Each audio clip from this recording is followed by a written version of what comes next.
ശാലുച്ചി, ഞാൻ വലുതാവുമ്പോ ഇതുപോലൊരു സ്കൂട്ടർ തന്നെ എടുക്കും. എന്നിട്ട് പോടാ അവിടുന്ന്. വലുതാവുമ്പോ വാങ്ങാൻ പറ്റിയ ഒരു ഷെഡാക്ക്. എന്റെ ആഗ്രഹങ്ങളൊക്കെ ചതച്ചടച്ച വണ്ടിയായിരുന്നു. ഞാൻ ഇത് എപ്പ തീടുന്ന് എനിക്കെന്നെ അറിയില്ല. എന്തെങ്കിലും ഒരു മോഹം പറയുമ്പോ അപ്പ തുടങ്ങും. മോനെ ശ്യാംകുട്ട, നീ അപ്പുറത്തെ തങ്കമണിയുടെ വീട്ടുമുറ്റത്ത് പോയി നോക്കിയേ. അതുപോലെ ഒരെണ്ണ എന്റെ മോൻ മോഹിക്ക്. എന്നിട്ട് അത് സ്വന്തമാക്കാൻ നീ ഒന്ന് പരിശ്രമിക്കടാ. എനിക്കൊന്നും വേണ്ട. വല്ലവരുടെ മുറ്റത്തെ ബെൻസിനേക്കാളും നമ്മുടെ മുറ്റത്തെ ലാമ്പിയല്ലേ നല്ലത്. അയ്യടാ, ഒരു തത്വചിന്തകൻ. മര്യാദക്ക് പഠിച്ച് MBBS എടുത്തണം. ഞാൻ പറഞ്ഞില്ലെന്ന് വേണ്ട. അമ്മ എന്തിനാ എപ്പോഴും അവനോട് MBBS എടുക്കുമെന്ന് പറയുന്നത്? അതെ, ഇവന്റെ ബോഡി ലാംഗ്വേജ് കണ്ടിട്ട് ഒരു ഉണക്ക ഹോമിയോ ഡോക്ടറിന്റെ എല്ലാ ലക്ഷണങ്ങളും ഉണ്ട്. പടാ, ഇവിടെ ഉള്ള ഹോമിയോ ഡോക്ടറിനെ കൊണ്ട് തന്നെ പൊറുതി മുട്ടിയിരിക്കുക. പാലെടുത്ത് കുടിച്ചിട്ട് രണ്ടാളും പോയി കിടന്ന്. അമ്മ പാല് കുടിക്കുന്നില്ലേ? മിൽമ പാലിന്റെ വില കൂടി നിറഞ്ഞപ്പോഴേ തന്ത്രത്തിൽ നിങ്ങളുടെ അച്ഛൻ അത് കട്ട് ചെയ്ത് മക്കളെ. എന്റെ വീതി.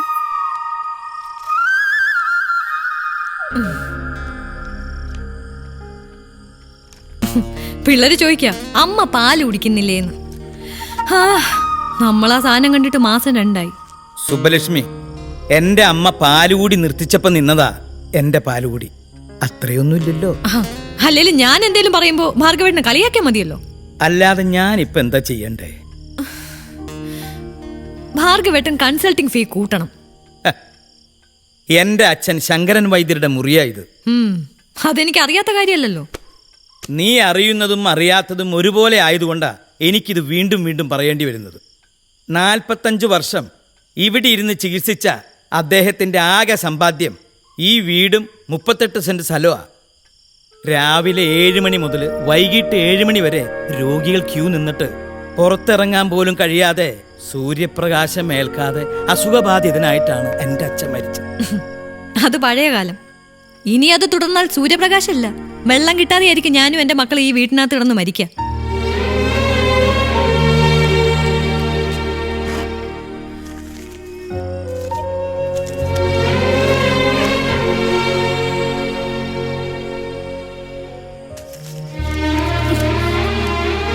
എന്താ ഭാർഗവേട്ടത്? കല്യാണ വീട്ടിൽ പോലും കാണില്ലല്ലോ ഇത്രയും കാലി കവറുകൾ. ഇതൊക്കെ എന്താന്നാ ചോദിച്ചേ? സുബ്ബലക്ഷ്മി, കുഞ്ഞിക്കാതറിന് പുറത്തു നിന്നും മരുന്ന് വാങ്ങാൻ കാശില്ലാന്ന് പറഞ്ഞപ്പോ വീട്ടില് ബുദ്ധിമുട്ടാന്ന് പറഞ്ഞപ്പോ. ഭാർഗവേട്ട, വീടിന് മുൻപിൽ ഹോമിയോ ഡോക്ടർ ഭാർഗവൻ പിള്ളാന്ന് വലിയ അക്ഷരത്തിൽ ബോർഡും വച്ചിട്ട് തലയിൽ മുണ്ടിട്ട് ജീവിക്കാൻ എന്നെ മക്കളെ കിട്ടില്ല. ഞാനൊരു ഡോക്ടറുടെ ഭാര്യ, എന്റെ മക്കള് ഡോക്ടറുടെ മക്കളാ. ഞങ്ങൾക്ക് ആ അന്തസ്സിലും അഭിമാനത്തിലും ജീവിക്കണം. അതിനുള്ള ഉത്തരവാദിത്വം ഭാർഗവേട്ടന് മാത്രം. ഭാർഗവേട്ടന് മാത്രം.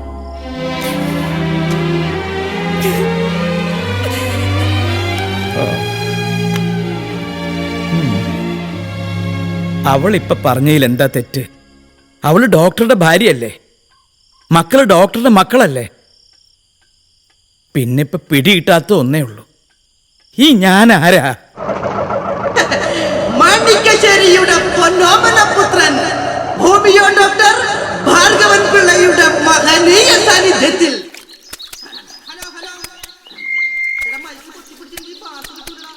മദ്യത്തിന്റെ ഉരുക്കു കോട്ടകൾ തല്ലി തകർക്കാൻ നമ്മുടെ പ്രിയങ്കരനായ പ്രസിഡന്റ് ഹോമിയോ ഡോക്ടർ ഭാർഗവൻ പിള്ളയുടെ നേതൃത്വത്തിൽ വൈകിട്ട് 4 മണിക്ക് ഈ നാടിന്റെ പ്രമുഖരും അതികായകരുമായ 10ഓളം കുടിയന്മാർ സത്യപ്രതിജ്ഞ ചെയ്ത് അവസാനിപ്പിക്കുന്ന സുഹൃത്തുക്കളെ, ഈ മഹനീയ മുഹൂർത്തം നേരിൽ കണ്ട ശ്രദ്ധിക്കുവാൻ വേണ്ടി എല്ലാ കുടിക്കാത്തവരെയും ക്ഷണിച്ചുകൊള്ളുന്നു. കുടിച്ചു നിങ്ങളുടെ വട്ടം കരണം നശിപ്പിക്കില്ല എന്നുറക്കെ പ്രഖ്യാപിച്ചുകൊണ്ട് മൈക്കെന്റെ കൂടെ വന്നു. ഇതുകൂടി ഇരിക്കട്ടെ. എന്താ ചേച്ചി, ഞാനിങ്ങനെ അലോസ്മെന്റ് ഒക്കെ ആയിട്ട്. അതെ, ഈ ചുറ്റുവട്ടം നിറയെ അസൂയ കുശുമ്പോൾ ആൾക്കാരാ. പഴയ പോലൊന്നും ഡോക്ടറോട് ആർക്കും ഒരു ബഹുമാനം ഇല്ലടാ. അതുകൊണ്ട് അല്പനേരം നീ വണ്ടി ഇവിടെ ഇട്ടിട്ട് ഉറക്കുമെന്ന് അനൗൺസ് ചെയ്യും, എല്ലാരും കേൾക്കട്ടെ. ഈ ഒരു വാക്ക് കേൾക്കാൻ വേണ്ടില്ല ചേച്ചി ഞാനിവിടെ നിൽക്കണത്. ഇന്ന് വൈകിട്ട് ഒരു വണ്ടി ഇവിടെ കിടക്കട്ടെ. ഓ ശരി, പോരേച്ചി. അതൊന്നും വേണ്ട, ഒരല്പനേരം മതി. പിന്നെ ഈ ഹോമിയോ ഡോക്ടർ എന്ന് പറയണ്ട, ഡോക്ടർ അതാ ഒരു സ്റ്റാൻഡേർഡ്. അതൊക്കെ ഞാൻ ഏറ്റി. പിന്നെ ഡോക്ടർ മാത്രല്ല ചേച്ചിയും ഒരു കഥാപാത്രമായിക്കോ. ഇന്ന് ഞാൻ പൊളിച്ചടക്കും. ഹലോ പ്രിയപ്പെട്ട നാട്ടുകാരെ, ആരാണ് ഈ ഡോക്ടർ? മാണിക്കശ്ശേരിയുടെ കണ്ണിലുണ്ണിയായ ആ മഹനീയ വ്യക്തിയുടെ സാന്നിധ്യത്തിൽ LP സ്കൂളിൽ വെച്ച് നടക്കുന്ന ഗംഭീര പരിപാടി വമ്പിച്ച വിജയമാക്കി തീർക്കണമേ എന്ന് സ്നേഹത്തിന്റെ ഭാഷയിൽ അപേക്ഷിക്കുകയാണ്, അഭ്യർത്ഥിക്കുകയാണ്.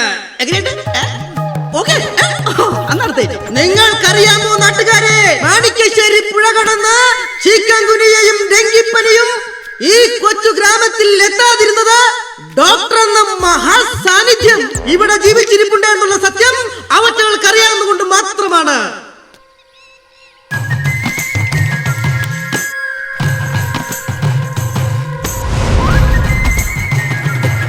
തങ്കം, മോളു തങ്കം, ഒന്ന് വന്നേ. എന്താ വാസുട്ടാ ഇത്? ഇങ്ങോട്ട് വന്നേടി. എന്താ ഇത്ര കിടന്ന് ബഹളം വെക്കാൻ? ദേ നോക്ക്, ആ ഹോമിയോ ഡോക്ടറുടെ പരസ്യം. പരസ്യമോ? ആ, ലോകത്ത് ഇന്നേ വരെ പരസ്യമില്ലാത്ത ബിസിനസ് ആയിരുന്നു ചികിത്സ. ദേ ഇപ്പൊ അതിനും തുടങ്ങി. അത് പരസ്യമൊന്നും അല്ല വാസുട്ടാ. പിന്നെ എന്തോ പരിപാടിയാ. എന്താ അവിടെ പുതിയൊരു പരിപാടി? ഭാർഗവേട്ടന്റെ നേതൃത്വത്തിലുള്ള പ്രോഗ്രാമിന്റെ അനൗൺസ്മെന്റാ. ഇതുവഴി പോയപ്പോ ഒന്ന് നിർത്തിയെന്നേ ഉള്ളൂ. എന്താ പ്രോഗ്രാം? മദ്യനിർമാർജന യജ്ഞം. ദൈവമേ, എന്താ വാസുട്ടാ ഇത്? നഗ്നമായ മനുഷ്യാവകാശ ലംഘനം. പ്രിയമുള്ള നാട്ടുകാരെ, ഇത്രയും മഹാനായ ഒരു വ്യക്തിത്വത്തെ കുറിച്ച് രണ്ടുപേരെ കവിത ചൊല്ലാൻ ഞാൻ ആഗ്രഹിക്കുകയാണ്.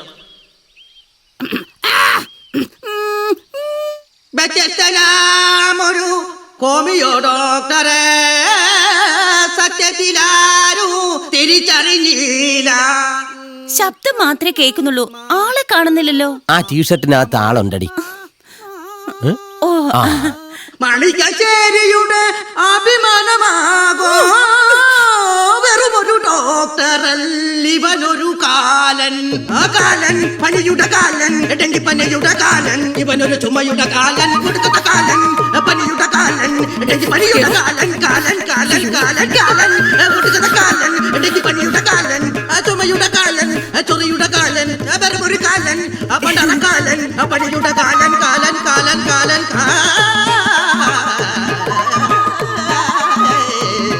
രാജപ്പ, എന്താണ് കാല? അയ്യോ ഡോക്ടർ, വണ്ടി വിട്ടു.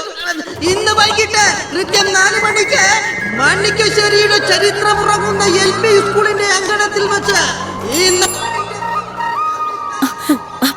ഈ പരിപാടി ഞാൻ പൊളിച്ചിരിക്കും. നാനാണയിട്ടാൽ അത് നടന്നു. ഞാൻ പറഞ്ഞതാ അല്ലേ?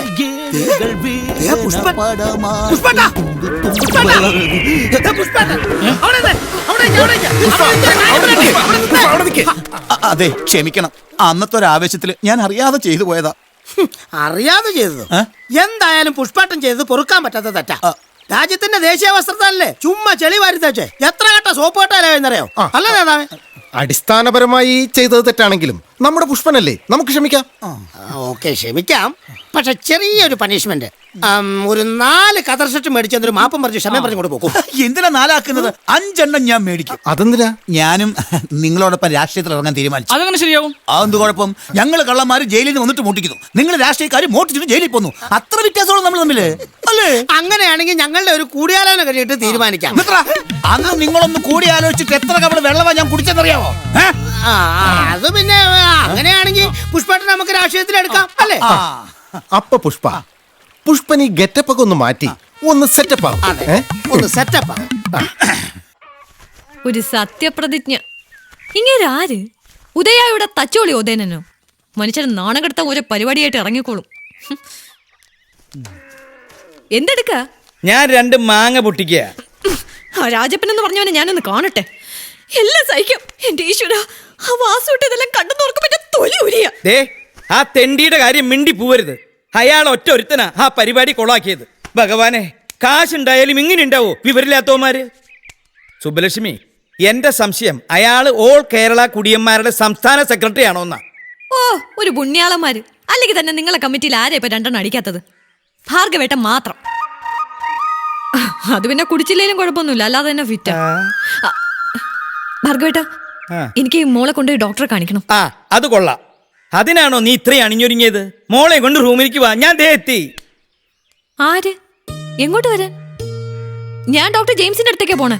മോൾക്ക് കടുത്ത പനിയാ. സുബ്ബലക്ഷ്മി, ഭാർഗവിട്ട മോൾക്ക് വേഗം റിക്കവർ ആവണം. അവൾക്ക് പഠിക്കാൻ ഒരു കുന്നുണ്ട്. ഒരു ഭാര്യ എന്ന നിലയിൽ അറിഞ്ഞോ അറിയാതെയോ നീ എന്നെ ഒരുപാട് പരിഹസിക്കാറുണ്ട്. എനിക്കതൊരു സുഖ. കാരണം ഞാൻ നിന്റെ ഭർത്താവാ. അല്ല, പക്ഷേ ഒരു ഡോക്ടർ എന്ന നിലയിൽ എന്നെ ഇൻസൾട്ട് ചെയ്യാൻ ശ്രമിച്ചാൽ ഹോമിയോ ഡോക്ടർ ഭാർഗവൻ പിള്ള ആരാണെന്ന് സുബ്ബലക്ഷ്മി അറിയും. അത് ഞാൻ എവിടെ എന്റെ മോള്? ഭാർഗവേട്ടാ, മാറ്. ഭാർഗവേട്ടാ, അങ്ങനെ ഒരു അർത്ഥത്തിലൊന്നും അല്ല ഞാൻ പറഞ്ഞത്. മോൾക്ക് സ്കൂളിൽ ടെസ്റ്റ് പേപ്പറാ. ഒരു ഇഞ്ചക്ഷൻ കൊടുത്ത് അവളൊന്ന് എഴുന്നേറ്റിരിക്കുള്ളൂ ഞാൻ കരുതിയുള്ളൂ. ഭാർഗവേട്ടാ, വിട്ട്. ശ്ശേ. മോളെ ചാലു,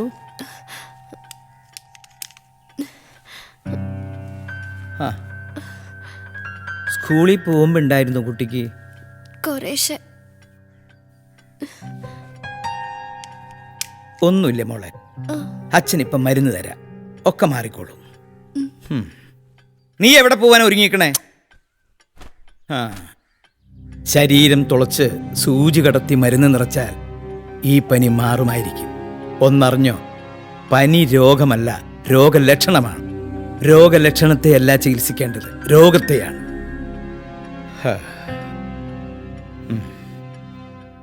അല്ല എന്റെ കാര്യം പോയി ഡ്രസ് മാറ്റിയിടറാ.